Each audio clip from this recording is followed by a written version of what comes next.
You can hurt a lot of people.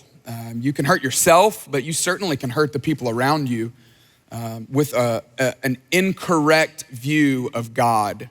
If you have the wrong view of God, it's just a dangerous spot to be in. As a pastor, I feel the weight of that, probably I would imagine as much as anyone. In fact, when I was telling a few friends of mine that I was doing this series called What God Is Really Like, they said, "Who do you think you are to do a series like that?" And it does feel bold, audacious to say, hey, listen, this is what God is like. But as we said last week, this series is not really about what I think about God. It's not really about what you think about God. That we're rallying around this one particular parable that Jesus told, where he described, hey, if you want to know what God is like, here's what he's like. And as we talked about last week, I gave you this illustration that was really an after the rose illustration. I don't do a lot of illustrations from The Bachelorette, but we did one last week where we talked about one person that said, you know what?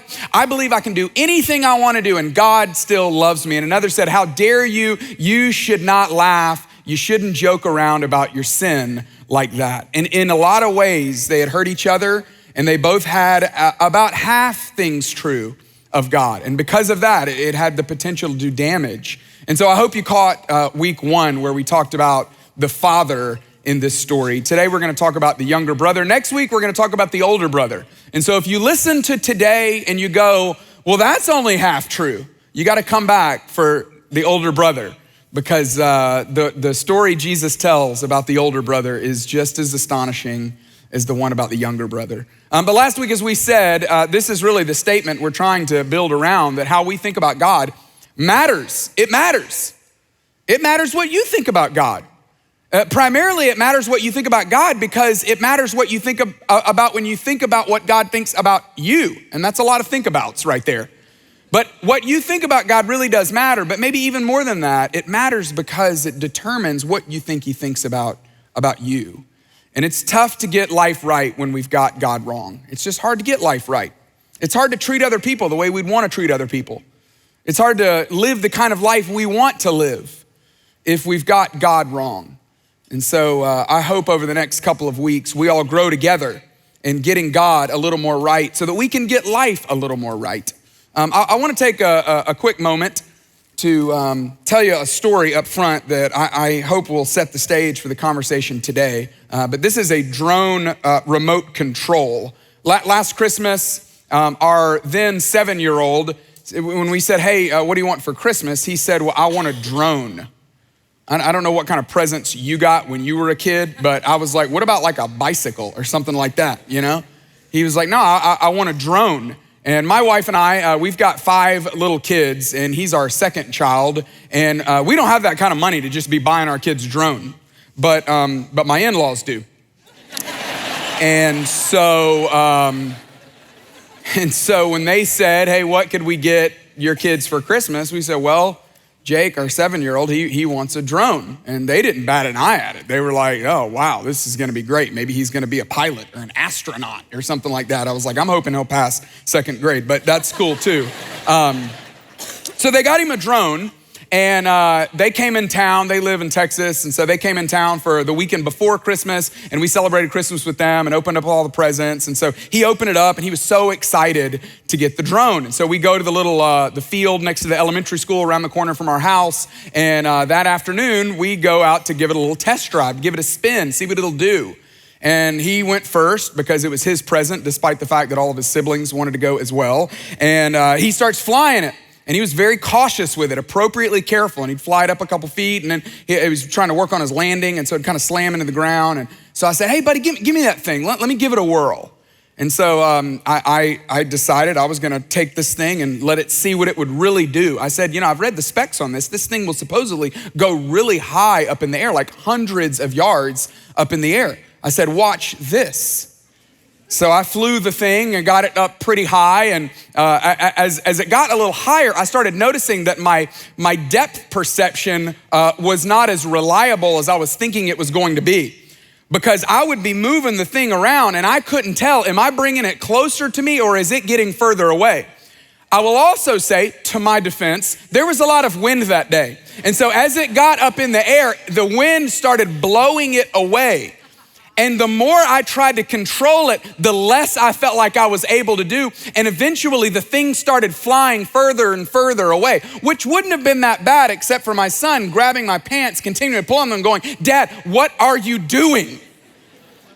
What made it worse is that my father-in-law was standing there and he knows better than to know that I should be trusted with something like this. He's watched me for the last 13 years, so I don't think any of this was a surprise to him. But the further it got away, the more I realized I don't really have as much control over this thing as I think I do.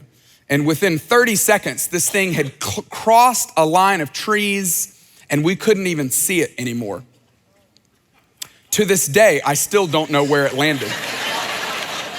So some of you gave your child a drone for Christmas last year without a remote control. I'd love to make an exchange with you and I'll give you the remote for it. It was a pretty miserable day for me to realize that I had lost the present that they gave to our child. And I bring that story up for one, just to give just a moment of self-deprecation, but number two, because we all know what it feels like to lose something. We all know what it feels like to be lost, worse than that. Some of you have stories when you were a kid, where you were at the mall or you were at a sporting event, or you were out in a crowd or at a parade or at a festival and you lost your parents and you went through that miserable feeling of going, oh no, what's gonna happen to me? That feeling of being lost is a terrible, terrible feeling. But maybe what's even worse is when we're the ones to blame, when we're the ones that have made the decisions to get us into the place that we're in, and we just don't know, is it ever gonna be the same again? Am I ever going to be able to come back home? Am I ever going to be able to get life back on the tracks? Am I ever going to be able to have that relationship again? It's a pretty terrible feeling. And it's in that context that Jesus told the story that we're looking at for the next couple of weeks. He started in Luke 15 by saying, hey, there were these sinners and tax collectors that were so excited about the fact that Jesus was hanging with them, that he was talking with them, they'd had a relationship with them because they were the social outcasts. And the religious leaders of the day, the Pharisees and the teachers of the law, they muttered, as we talked about last week, they muttered and they said, who does this man think he is? How dare he to eat with sinners and tax collectors? And it was in that context that Jesus told a couple of stories. First, he told a story about a woman who had 10 coins and had lost one of her coins. And despite the fact that she still had 9, she turned her house upside down to find the one that she had lost. And then he told a story about a shepherd that had 100 sheep and 99 of them were safe and sound, but there was one that was lost. And the shepherd went to great lengths to go find the one that was lost, even forsaking the 99 that he still had, just to go and find that one lost sheep. But Jesus raises the stakes, not talking about a coin, not talking about a shepherd. No, then he tells the final story in Luke 15, the story of a father who lost a son. And that's the context that we pick up the story today. This is known as the parable of the prodigal son, the parable of the prodigal son. And again, today, last week we dealt with the father. Today we're talking about the younger brother. Next week we're gonna talk about the older son, because the story's not complete without understanding all of them in their entirety. As I was really trying to study and research and understand this passage, I bumped into a painting that I had seen a long time ago, but hadn't seen in a while. Does anyone know who painted this painting right here? Me, this was me. Just something I did on this was Rembrandt. I kind of thought more people would shout that out. I didn't know either though that this was a Rembrandt. But next time you see it, now you can go, oh my goodness, a Rembrandt. I love Rembrandt. You just feel more sophisticated, more highbrow, pinky in the air, if you know what I'm talking about, if you know something like that. So this was titled The Return of the Lost Son, or The Return of the Prodigal Son. And he finished this painting, probably historians think about 2 years before he passed away in 1669. And there's so much emotion in this painting because there's so much emotion in the story. But a lot of people think that Rembrandt poured his heart, poured his soul into this work because of how personally he felt connected to the story that we're gonna look at today. And so I thought I would just have this painting just sitting here on the screen in case you maybe lose interest in what I'm saying, then dive into the details of this painting because it's beautifully done. It's emotional by nature. You see the father, you see the younger son who's returned in the background. You see probably the mother. We see the older brother whose hands are crossed. And then this gentleman over here maybe is some kind of overseer or steward or financial advisor to the family. But an amazingly beautiful painting that just gives us a little bit of perspective of what this story is really all about. So here's the way the story goes. Luke 15, verse 11. Jesus continued after telling these two stories. He says, there was a man who had two sons. Now I gotta remind you, the point of this story is not that God is like a father who has this unconditional love for the younger brother. No, as we said last week, who is this message? Who is this parable directed toward? It was directed toward the chief, the priests, the religious leaders. It was directed toward the Pharisees. It was directed toward the leaders of the church, the leaders of the synagogue. He's directing it to them saying, hey, moral insiders, listen to me. You're blind in how you see God. You're narrow in how you see God. You're self-righteous in the way you think you have it all right. But your incorrect view of God, your half-true view of God is destroying both your own soul, but it's also affecting the people's lives around you. Is God this father, as we see in this parable, is he this father who has this unconditional love for this younger brother? Well, yes, that is who he is, but that's not the whole point of this story. No, there were two sons. There were two sons, but today we're just gonna look at the one of them. There was a man who had two sons, and the younger one said to his father, Father, give me my share of the estate. And so he divided his property between them. This son comes to his father, and we can't even understand what this would be like because we don't think of inheritance in the same way. Maybe you grew up in a family, maybe you are in a family unit that thinks about it in this way. And maybe you could imagine it more than others could, but most people just don't see it in this way. But this younger brother came to the dad and said, essentially, Dad, it would be better off if you were dead. Dad, I wish you would just die. I'm done with you. I don't need you. I don't want a relationship with you. I want what you have.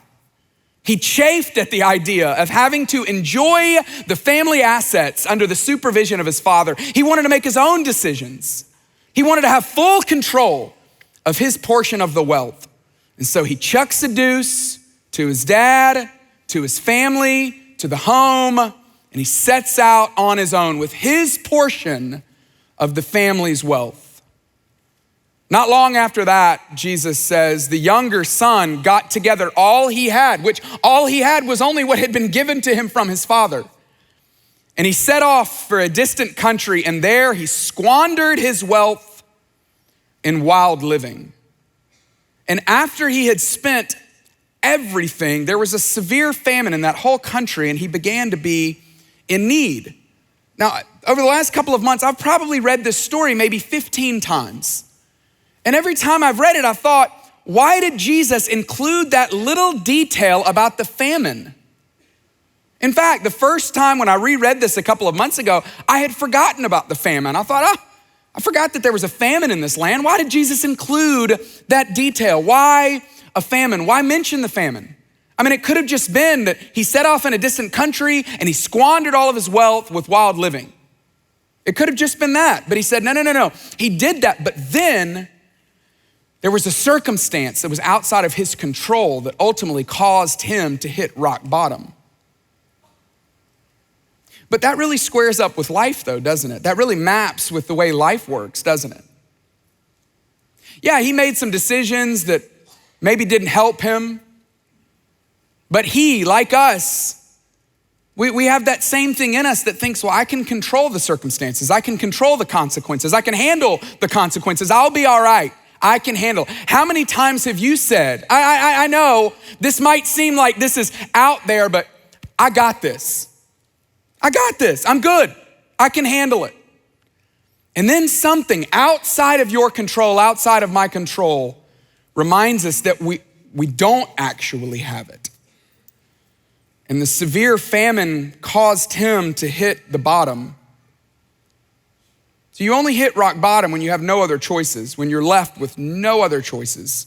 I called a friend of mine this week who runs an addiction recovery program, and I said, hey, I was thinking about you this week as I was studying this passage a little bit more. Tell me about rock bottom.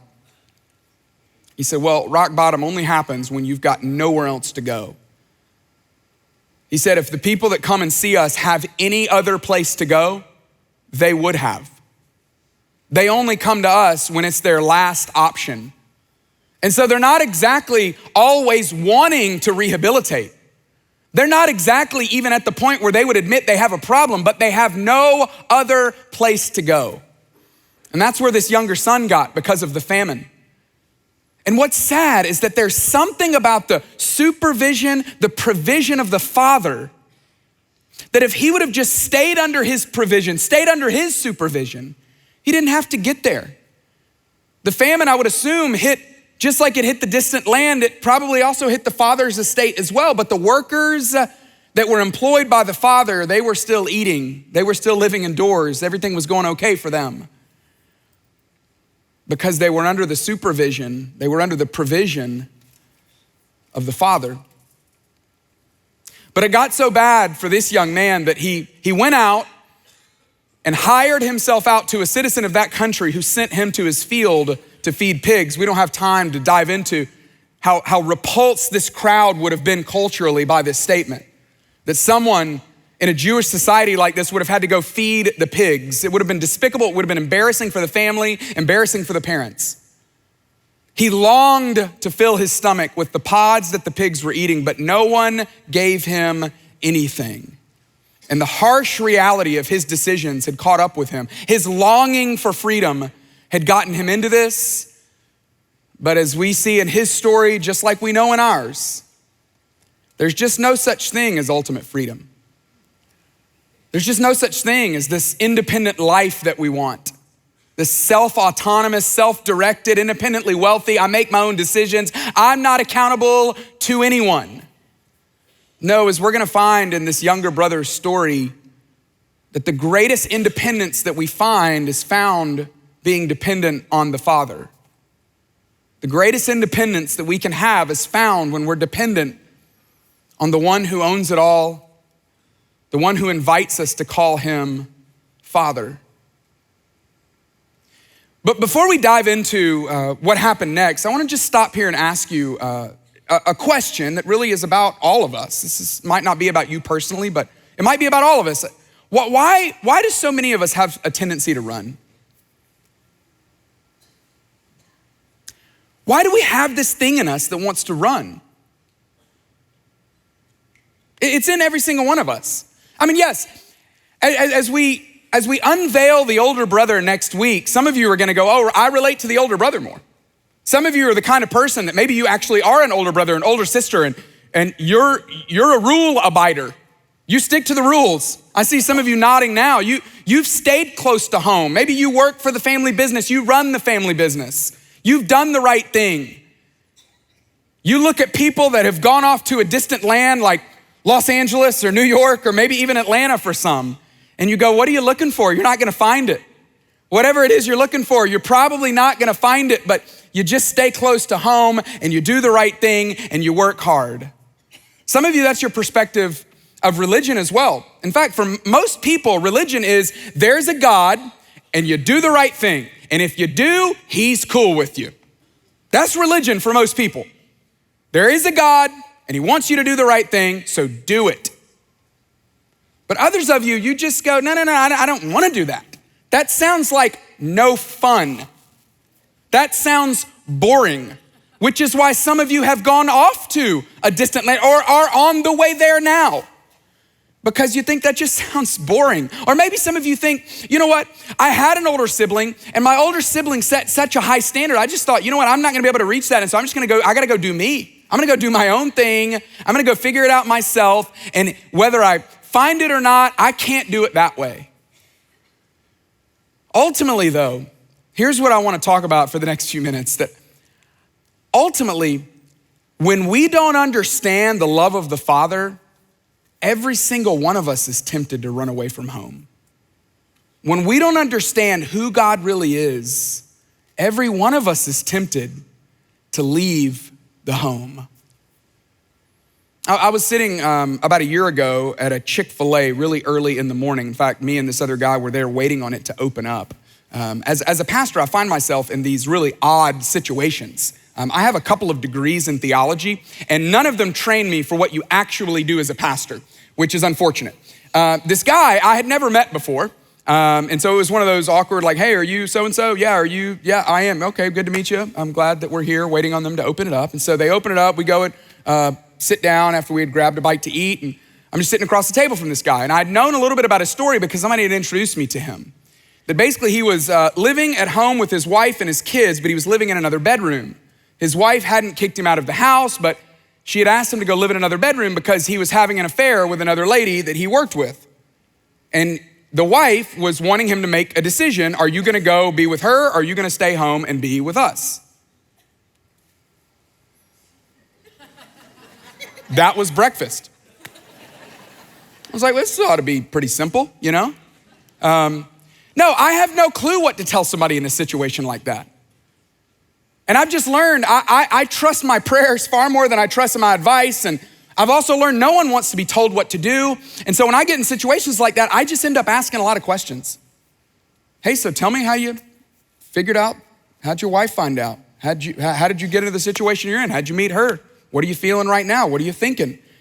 And then about in the middle of it, I asked him this question that I didn't necessarily intend to ask him, but it broke open a whole lot of really great conversation. I said to him, I said, hey, how do you think God thinks about you right now? And his answer was it made me laugh, but it was also so insightful, and I would imagine a lot of you can relate to what he said. He said, you know that emoji, which I thought, okay, that's not what I thought was coming next. He said, you know that emoji that has the hand over the face? This one right here?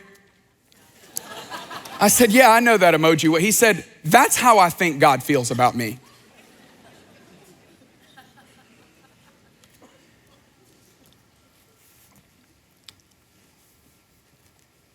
And it made me sad, honestly. I could understand why he feels that way though. In fact, a lot of you are in church today because you're hoping God won't feel this way about you, and maybe you feel like he has. But this is so normal. So many people think this is the way God feels about me. That he's just going, oh, get it together. You moron. You know better than this. What are you doing? Everything's like, the sentence, comma, idiot. See, I was reminded that day, like I've been reminded, just like you've been reminded numerous times, that without a proper view of the Father, we'll always be tempted to run away from home. Without a proper view of the Father, we'll always be tempted to run away from home. And when we miss the Father's heart, we'll always end up away from home. When we miss the Father's heart, when we miss how he actually feels about us, of course we'll end up away from home. And so somehow, somewhere, this younger son had missed the way his dad actually thought and felt about him. We see it in this next scene. Luke 15, verse 17, the story continues. When he came to his senses, which doesn't necessarily mean a heart change, it just may mean he didn't have anywhere else to go. But when he came to his senses, he said, how many of my father's hired servants have food to spare, and here I am starving to death? And so he had an idea, which was a very legitimate, great idea. He said, I will set out and I'll go back to my father and I will say to him. And then he writes this speech. And I want us to spend a few minutes looking at his speech, because I think inside of his speech, every one of us can relate to some feelings that it might be conjecture on my part, but I would imagine you could relate to some of the feelings that maybe he was having based on the speech that he was writing on what he was gonna say to his dad. He started with this. He said, Father, I have sinned against heaven and I've sinned against you. This is a really great statement. He's saying, Father, I have sinned against heaven and I've sinned against you. This is consistent with what King David wrote in Psalm 51 after he had slept with Bathsheba, got her pregnant, brought her husband Uriah in from the battle and had him killed. He writes in Psalm 51 verse 4, against you, God, have I sinned. And so this younger son is saying the same thing. Yes, Dad, I've sinned against you, but I've also sinned against heaven, that there is this standard of right and wrong in the world. And somehow I have broken it willfully or even non-willfully. The things that I wish I had done, I hadn't done. The things that I wish I didn't do, I had done. And I regret it. I wish it hadn't been that way. I have sinned against you and I've sinned against heaven. And our natural response would be, well, therefore God feels what? He feels anger. He's mad. He's frustrated. He's upset. And maybe you felt that way. Maybe that's kept you from coming back home. Maybe he thought he's gonna be mad and I don't wanna face his anger. Maybe you've thought, yeah, God's gonna be mad and I don't wanna face that. Maybe you had an earthly father that every time his response to anything wrong you had done was more anger, shaking his finger saying, how dare you? You better not. I'll give you one more chance, but if you do it again, it's over. And maybe that's the way you view God. He continues, he says, Father, I've sinned against heaven and against you. I'm no longer worthy to be called your son. You see him opening up the door to shame, to embarrassment. And maybe that's what he thought. Maybe he thought, you know what? I had the kind of parent that whenever I did something wrong, it was always, hey, don't shame our family name. I've heard it said, maybe you had a parent that cared more about the last name than your first name, that cared more about keeping up the perception of the way we look, the way we do it, the way we're supposed to be. And he had clearly been an embarrassment. I'm sure every event that his parents went to, every party they went to at work, I'm sure his dad, people would ask and say, hey, how's your son doing? Where's he been lately? And I'm sure some of them probably had friends that knew him that'd be like, Mom, you're not gonna believe what so-and-so's doing. Let me tell you where he's been lately. And then it gets back to the parents that they knew, that the friends knew, and now other people knew, and they wonder how many other people knew about this, and they walk around with shame and embarrassment, and maybe the son felt like that was going to drive the dad's response. That he's embarrassed of me, and I've lost the relationship. He's embarrassed of me, he's ashamed of me, and I should be ashamed of me. He continues with his speech. He says, I've sinned against heaven, I've sinned against you. I'm no longer worthy to be called your son. Just make me like one of your hired servants. Make me like one of your hired servants and I will work my way back in your good graces. Maybe some of you had a dad growing up that just you couldn't please. No matter how much you did, no matter how good you did, no matter how great you did, you just couldn't please him. Maybe you had a mom that affected your view of the way you see God. You just couldn't please her. She was always correcting you. She was always on your case about stuff. And maybe the younger son felt that way. You know what? I can't go home. I gotta be ready because I just can't please him and it's gonna be exhausting to try to work my way back in. I don't know why exactly we run. I think it has a lot to do with our view of dad, but I just know that when we run, a lot of the reason we don't come back is for the same reason, because of our perspective of what kind of father God is. That maybe we run because we have misconceptions of God, but maybe we stay away. Maybe we don't come home because we have a misconception of God. And so Jesus says, he's telling this crowd, hey, you got the whole seat. You're only gonna need the edge of it because this is an amazing story, all right? And he tells them this part of the story. He says, let me tell you what the Father is actually like. And this is the part of the story that is so emotional. The son finally decides, okay, I'm gonna get up and I'm gonna go. And so he got up and he went to his father. And I love these next words. But while he was still a long way off. that while he was still a long way off, meaning this dad had been waiting. This dad had been hoping. This dad got up every day looking down the road going, is he here? He probably asked around, hey, you haven't heard anything yet? I mean, have we checked all the rooms? He didn't come home last night, did he?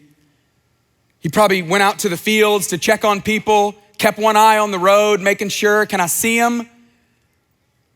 This dad shut everything down at night, probably left that front light on the porch. Everybody's going, turn the lights off. Dad, what are you doing? No, I'm keeping them on because tonight might be the night. How's the weather looking for tonight? Are we looking like good weather? Oh, it's gonna rain? Okay, maybe tonight's not the night. Oh, it's not gonna rain? Maybe tonight's gonna be the night. Maybe tonight's the night he comes home.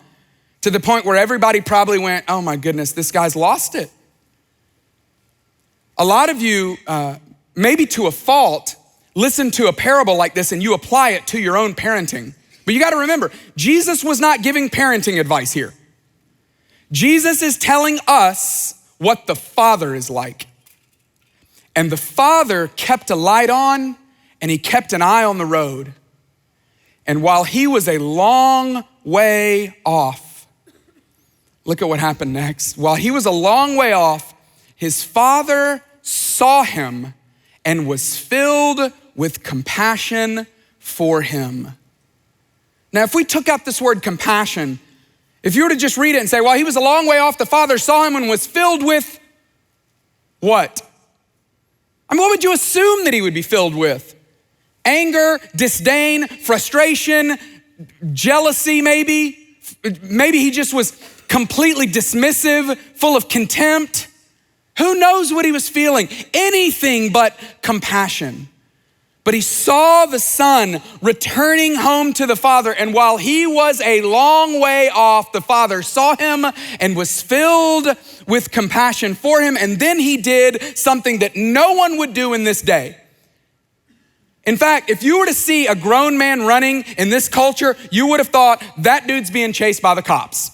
That's the only reason why someone would have run in that day, especially not a grown man. But in this story, look at what happened. While he was still a long way off, his father saw him and was filled with compassion for him, and he ran to his son. Think about what he was wearing. He was wearing some kind of tunic, which meant that he had to hike up his skirt to run after his son. You didn't do that in that day. But this father did, because he was so excited to see his son. He pulled up his tunic and he took off running. And then when he got there, he wrapped his arms around his son and he hugged him and he kissed him. I'm sure his son was like, what is going on? Some of you have kids that are old enough to where they're embarrassed when you kiss them and hug them in public. And my kids are just now getting to that age, which is so heartbreaking, you know? The other day, one of our kids was at their sports practice and I gave him a big hug before the practice and I kissed him and said, I love you, you're gonna do great. And they said, Dad, stop. And I was like, okay, I won't do that anymore in front of your friends, but when your friends aren't around, I'm gonna hug you and kiss you as much as I can because I want you to know how I feel about you. I'm not going to intentionally embarrass you, but if they happen to see, I just wanna apologize up front. I can't contain my love for you.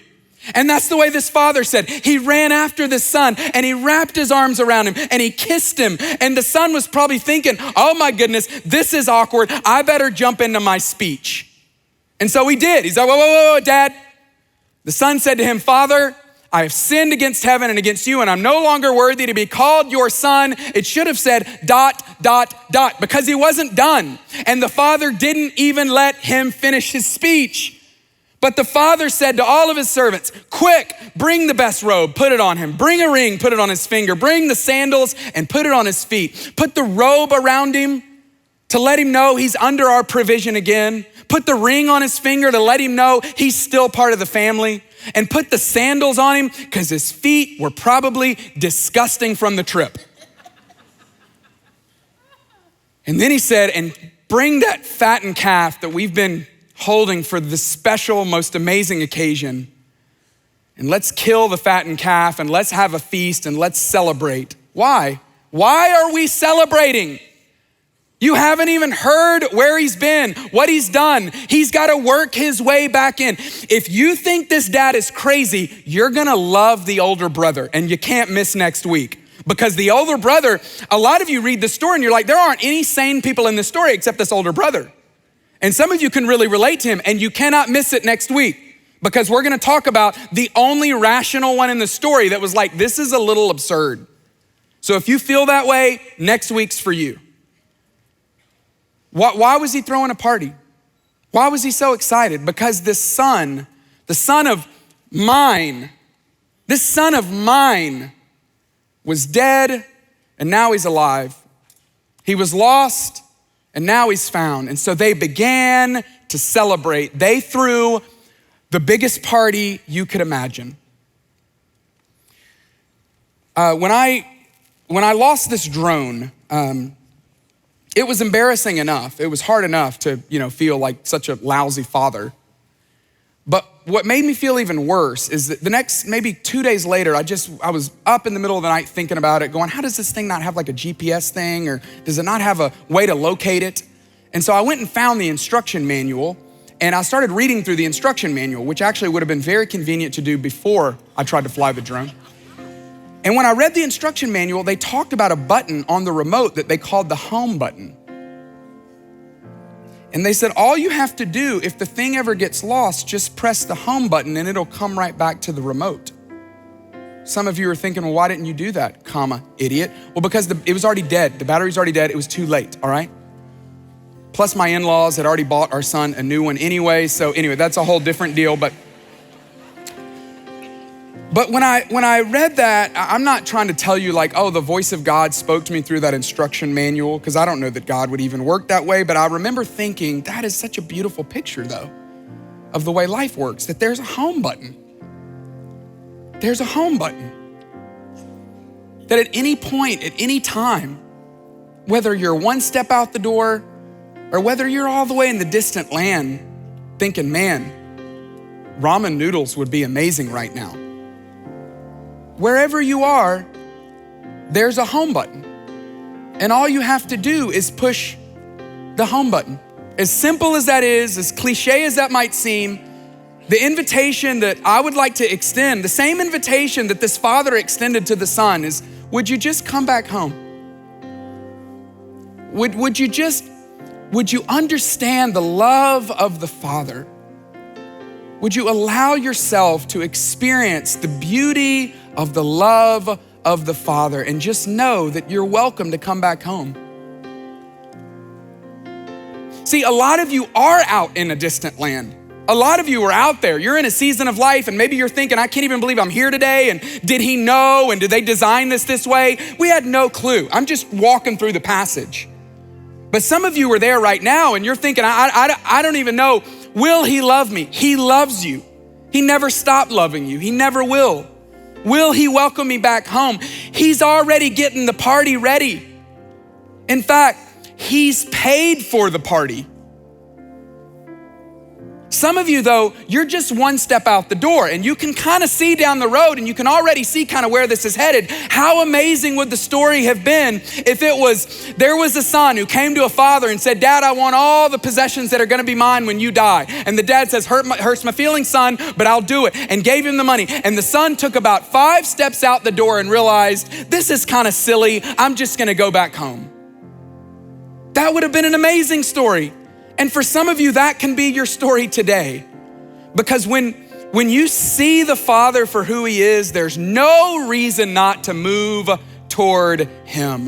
When you see him for who he is, that he is the provider, that he is a defender, that he is a father to the fatherless, that he is ultimately kind and gracious and full of mercy and full of love and full of justice, yes. But this is what's amazing, is that the only character that's missing from the story is the true older brother.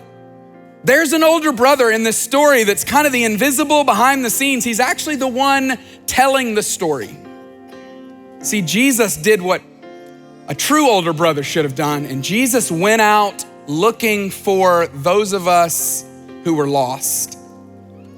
And when When he found us, he paid our way back, and he sacrificed himself on a cross so that we could have a relationship with the Father. And so today I just want to invite you, would you come back home?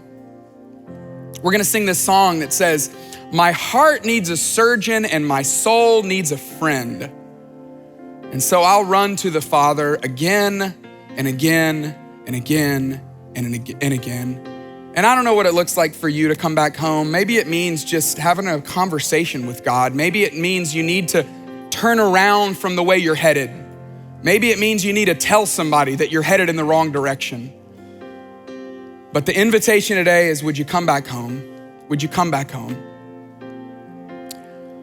I'd love it if you would just close your eyes and bow your head. And sometimes there's moments in life where you need to actually do something physical to remind yourself of what is really true in your heart.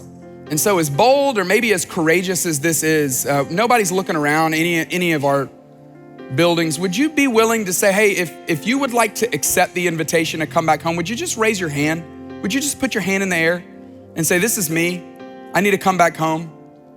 You might not be off in a distant land, but maybe you're headed there, and maybe you kind of know it and you don't like it and you wish it were different. But would you just hold your hand up in the air?